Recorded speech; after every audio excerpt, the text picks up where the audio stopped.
This is Dr. Shilpi Tiwari. I am a kidney doctor. I have got two small questions for Dr. Jha and one for Dr. Rajiv.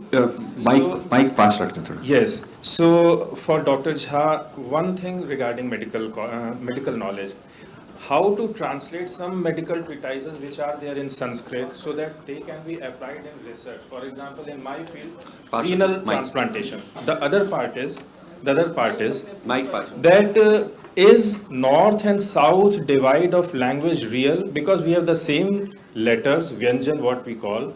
We have the R letter which is used on both the sides of the Vindhyas, and the sound is the same. So these are the two questions for you, sir. And for Professor Rajiv Malhotra ji, I would like to question that shouldn't knowledge be restricted also? Because all this is happening because the restriction of knowledge has been given, it has been, put in at a crossroad. I'm not sure I understand. Should knowledge be restricted? Shouldn't knowledge be restricted? In what sense? In the sense that it is being misused. I don't understand. Knowledge should be restricted. Every society, university and country, it tries to restrict its knowledge. No, but IT knowledge is not restricted. Yes, but it is simple knowledge. But then here in I'm an IT guy. It's not simple. I've worked very hard. What? You did medicine. Okay, medicine knowledge is restricted. When you talk about nanoparticles in Rasayan Shastra or Viman Shastra, so there are fields which need to be restricted, which were probably followed till 200 years back. Okay, let me rephrase. Should certain knowledge certain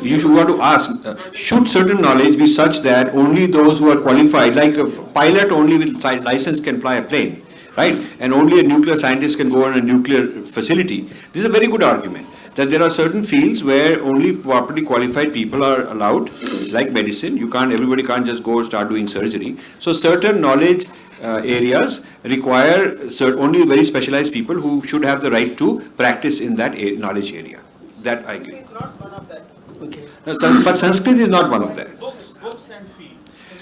So maybe a particular, maybe surgery would be Sanskrit, knowledge of surgery or Ayurveda, you have to be qualified to do it. But knowledge of Sanskrit as a language has not been restricted in that sense. Okay, to answer your first question, translation is a huge problem. Translating from Sanskrit to English, we have some first-hand experience of that. We were translating the science art into English, and there were terms like bhasma. Bhasma. How do you translate bhasma into English? We were considering metal ash or metal dust or something, and each time we would say no, this is not good. So we eventually said, okay, bhasma we retain as bhasma, because neither metal dust or metal ash approximate to what exactly bhasma is supposed to be. So these are the problems. Now experimenting these ideas alone in Sanskrit department is not possible. So we have to team up. As I said, Sanskrit is essentially multidisciplinary, because it's not only language; it is more than. It's a whole discipline, including many disciplines.